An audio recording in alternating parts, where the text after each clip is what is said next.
Hello everyone, FPL deadline hub is here. Today we will be talking about game week 1. I know there is still one game, but that game will be for the next video with you could say the potential, the potential final picks.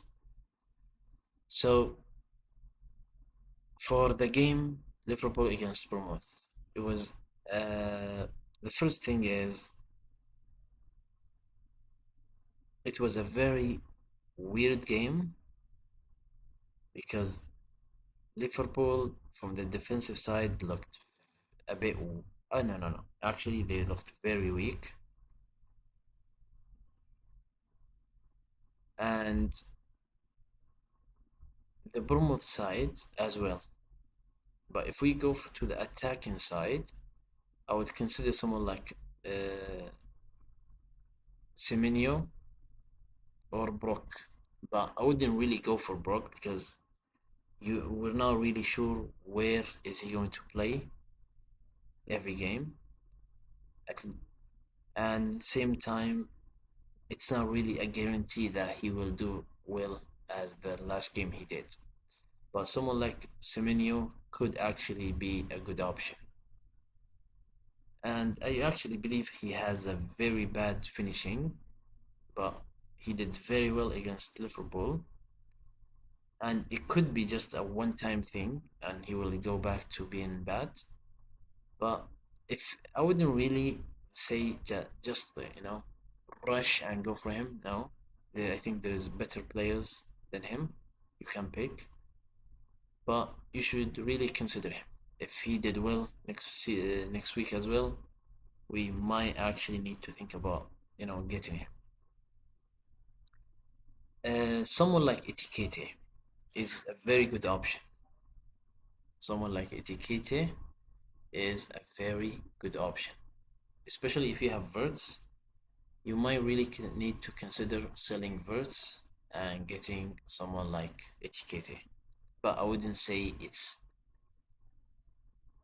you know, you have to go for Etiquette or you have to sell Verts. No, but you might need to think about it and see, still stick with him for this week, for the next week, and see what will happen. If he didn't do well, you might need to actually think about selling him. Let's go next. And before we go, you know, don't really panic. Keep Salah. He might had a bad game, but he still gave you at least one game goal. Uh, do I have Salah? No. Am I considering to buy him? No. Let's go next. Okay. So for the Aston Villa and Newcastle,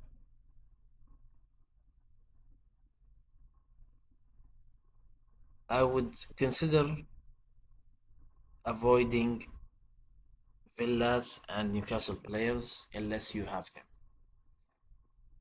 You could say that both teams have a lot of problems, and both teams are, you could say, still rebuilding. They're still selling players and getting another players in. So we might need to hold. If you have their players, hold for now, unless you have a better another option. Because if you're like me and you have Rogers and you might think about selling him, it's up to you. But for me, at least, I'm right now thinking 90% that Roger is sold, and I'm getting someone else. So for the Brighton and Fulham game, by the way, again, for this two, Newcastle and Aston Villa, I would now really consider getting any one of them.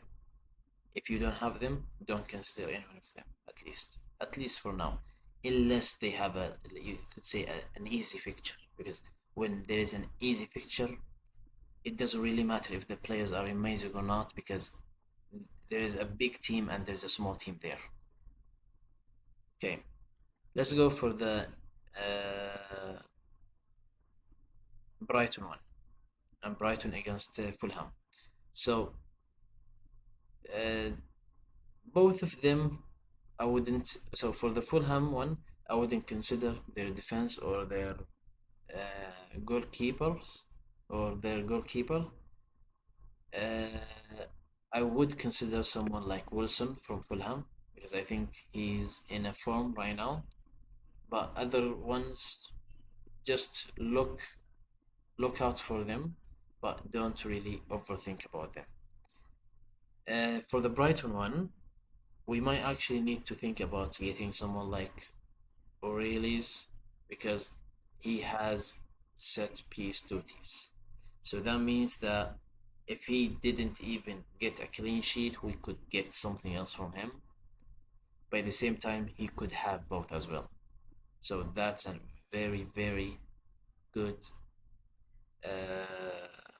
way of, good way to go because I don't think there is I'm not sure, but I don't think there's even not a lot even like there is anyone in this league that one of their defensive players is taking a set piece. I'm not talking just the corners stuff like that. No, he's on penalties as well. So that means that there is a guaranteed goal if he gets a penalty. And someone like Brighton who likes to play in a way that you could say, for some reason, I'm not sure why, but like you could say Brighton gets a lot of penalties. So, and I think because their players like to go inside the box and dribble or anything like that. So let's go next for the Spurs and Burnley game. So this game was very weird and at the same time amazing. So Richarlison could be a very reliable premium forward option. We might actually need to think about it. And if you, this is the thing, but don't just rush for it. Let's wait and see. Unless you have like very, like just say you have a one attacker that you think is very bad and you want to go for the chosen, that's up to you. But if you don't, just hold and see what will happen. See, so there's another player is Kudus as well. So for Kudus, I'm actually thinking about getting him for myself.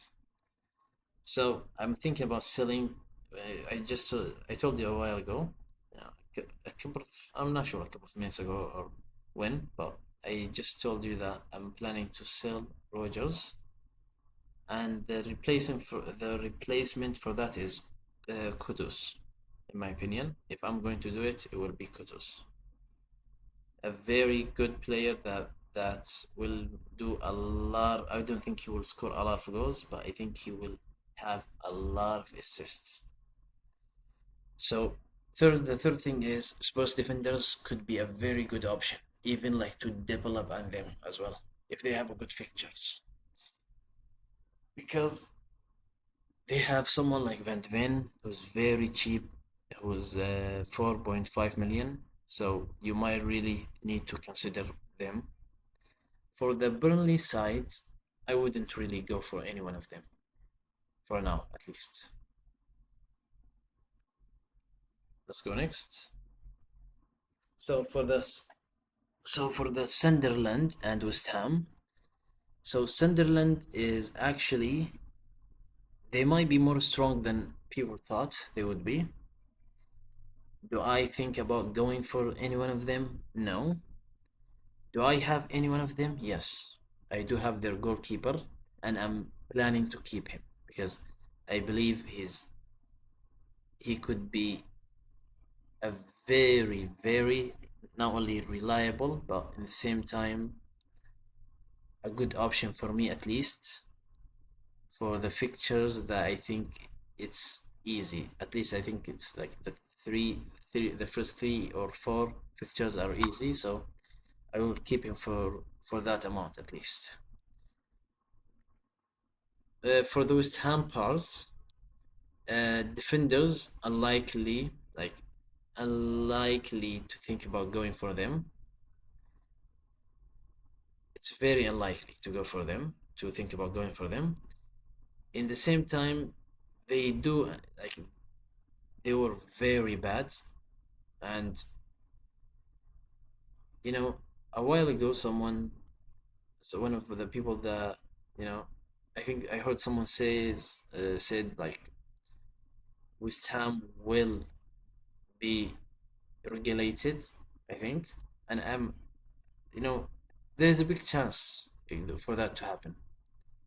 I don't think even Bowen can save them from what's happening right now. So I wouldn't really go for them or anything like this. So let's go next.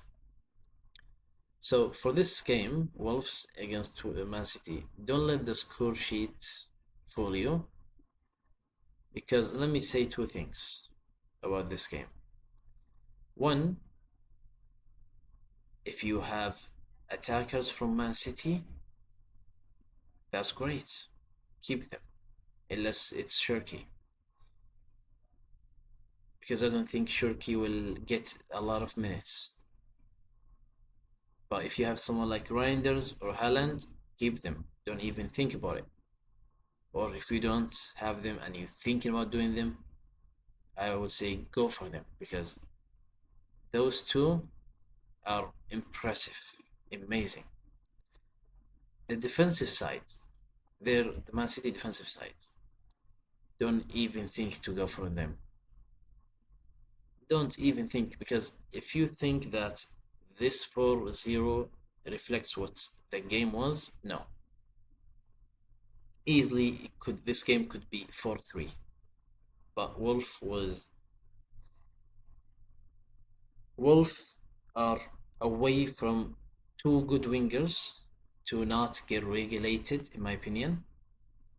But if they keep these players that they already have and not planning to, recruit wingers, I think there's a big chance that they might actually get regulated, live along to keep a clean sheet or anything like that.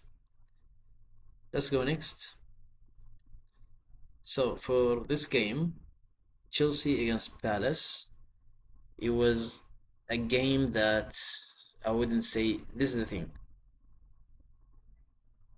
I wouldn't say that it was a bad game, but don't overthink about it. Keep whatever you have from both teams. Okay. Crystal Palace or Chelsea. But this is the thing. I'm not sure who will you have from Crystal Palace. Let's just say you have Izzy.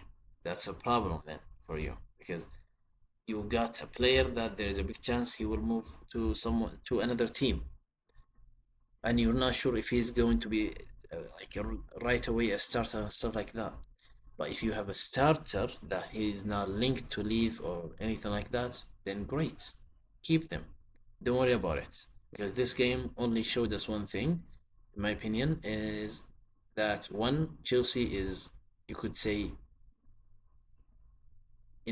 from the figure, from the physicality part, they still partying from winning the World Cup. Uh, they weren't, in my opinion, they weren't that fit for this game. For the Crystal Palace, it looked the same, to be honest, as well.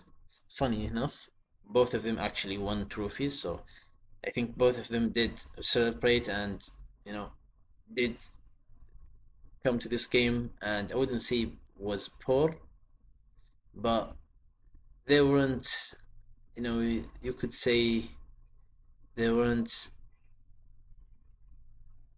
impressive, but at the same time, I wouldn't be like, oh, I need to sell one of them. No, just keep them. Okay, let's go for the Nottingham Forest and Brentford. One, don't consider anyone from Brentford, because I believe they are one of the worst teams that right now will be in the Prime League. For the Chris Wood, for the first one, Chris Wood is actually a very good option, but if you don't have him, I'm not sure if it's a good idea to go and getting someone that there's a big chance he might not play.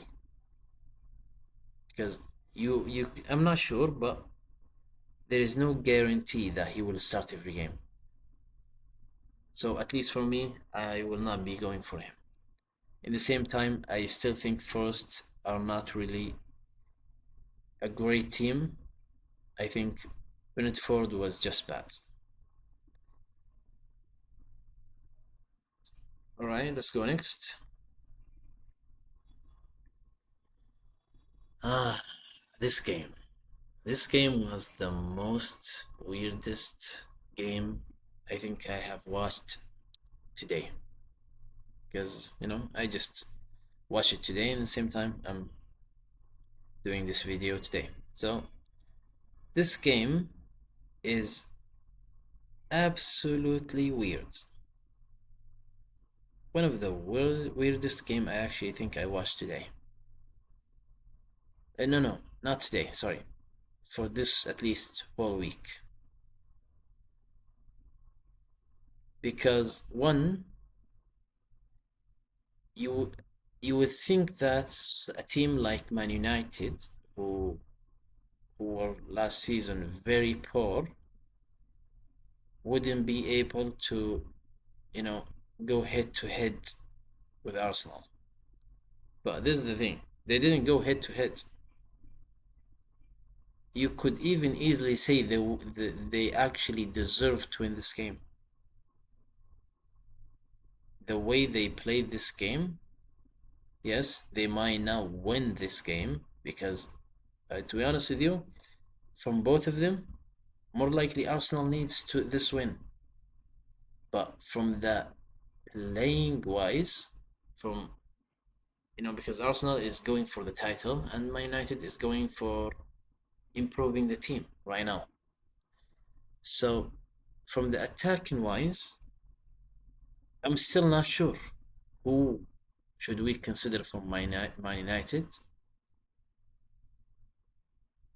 But from the defensive side, I'm actually thinking about someone like I think Dogo or something like this. The left wing back. So this player, I might actually think about it because he has a good attacking, he has a very good way of attacking and going forward. At the same time, he's a good at defending as well. And if my United keep a clean sheet, he's the FPL did put him as a defender, so he will get the clean sheet. The clean sheet points. So we might actually need to consider him, but let me see. Let me think about it because I need to see what are the fixtures and stuff like that. And let me know in the description if you guys have any advice or there's something you want to ask or anything like that. Let me go to the Arsenal side now. For the Arsenal side, I wouldn't, if you have any one of them, I would say still keep because it would be very stupid to sell them right now at least because they will have leads next week. If there's a chance for a team like Arsenal to, let's just say, walk all over another team, it would be a team like Leeds, like a team that came from the championship. So let's talk about the attacking wise. Very poor, very very poor attacking wise. Ukresh, wouldn't really consider him. Not the best pick. But if you have him, keep him because I do like someone like me. I do have him, and I will keep him because if there is a time that he might score a hat trick or something like this, it would be against Leeds. So Next thing is Saka had a bad game, like a very bad game. This game, shockingly bad. And if you have him as well, I would consider keeping him. Let's go to the defensive side. If you have Raya, Saliba, or let's just say Gabriel as well, keep them. Don't even think about it. If you don't have any one of them, get any one of them. Because if this game showed everyone one thing, Arsenal may be bad at attacking, but when it comes to defending, when it comes to their defensive, they are something else. That's why players like Saliba, Gabriel, and Raya are very, very worth of the money that they have. You know, very worth it. Because I do have someone like Saliba, and I don't think I will actually regret having him or anything. And I don't think I'm even like planning to change between him and someone like Gabriel. Not for anything, but I believe that if there is one person that could get dropped at some point, it would be someone like Gabriel. But right now, I don't think any one of them will be dropped. I think both of those players are starters, at least for a while. So let's go next. United looks very good, but I wouldn't read too much from the game. I think Arsenal were just very poor.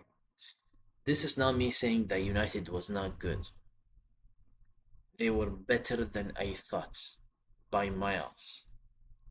By miles. They were controlling a game against Arsenal because you need to understand this. Arsenal, when it comes to controlling, they are a bit a control freak. Man United came to that game and controlled the game. They took the only thing that you could say Arsenal is a control freak. When you are a control freak, that means that it's very hard for a team like Man United who came that last season,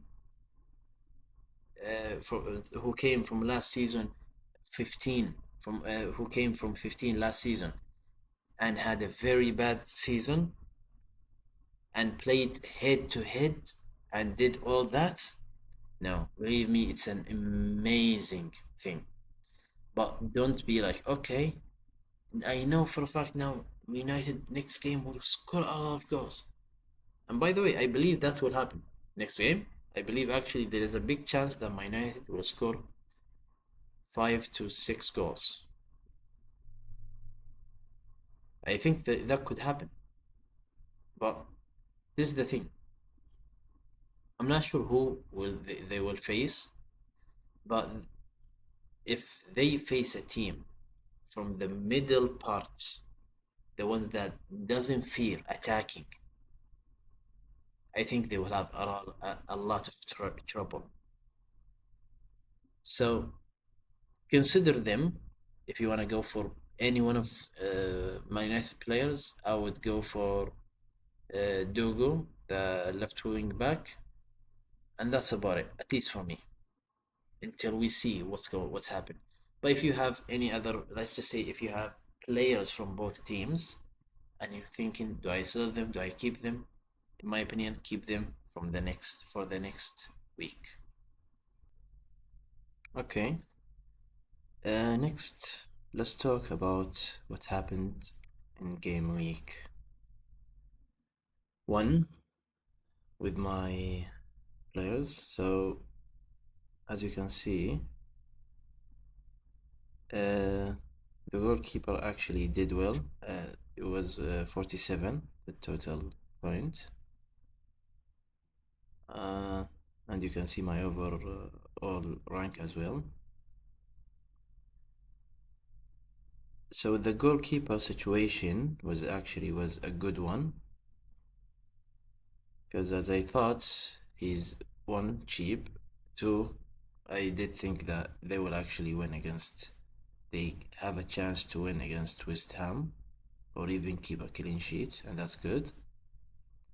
The other thing is Saliba. Saliba, like I thought, with the new system, because you could say that usually if Arsenal doesn't keep a clean sheet, Saliba doesn't get anything. But this time, with the new system, we could see a different kind of Saliba in FPL. We got 9 points, and that was great. Van de Ven, very good, cheap option. Nick Williams didn't do well. Not Nick Williams, I think Nick Williams or something like this. Yeah, I think it's Nico Williams. Uh, Verts didn't do that well. I wouldn't panic about it right at this moment, but I do have some ideas about maybe changing him to someone else. Reinders, very good option, cheap one. I think everyone should be actually buying Reinders. Everyone. Because at 5.5, reducing a 10 in the first game, that's just really a lot for a 5.5. So the second one is Rogers. Didn't do well. I'm actually thinking about selling him. Most likely I will sell him before I sell Verts. Wilson did well. He's kinda in a form from the preseason, so I did expect him to get something. Palmer, not a great of a game, but I wouldn't panic at this moment. Erling Haaland, what an amazing game he did, and I think he will keep doing that. So I wouldn't really say it's just. I wouldn't really say it's just because of Wolf. Yes, Wolves was bad, but I believe that Haaland will actually still score. There's no even doubt about that.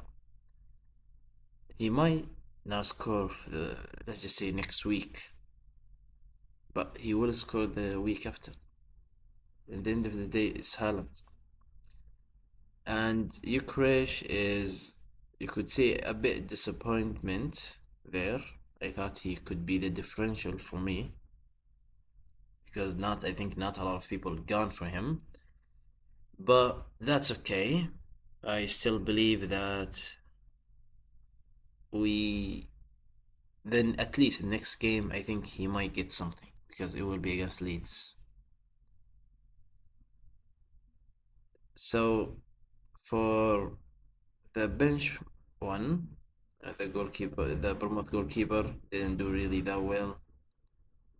Uh, Same as Burnley, but we didn't bring them to be a starter. They're just a bench players, so that's okay. Uh, Gabriel, but he still didn't play, so we cannot really say anything about him at this moment. Mateta wasn't really. I wouldn't. This is the thing. Mateta actually wasn't bad, but I wouldn't consider him like very effective. But at the same time, I would say keep him. Don't worry about him. Just at least for the next week. I hope you enjoyed this video. If you do, please don't forget to like and subscribe, and see you next. Thank you so much.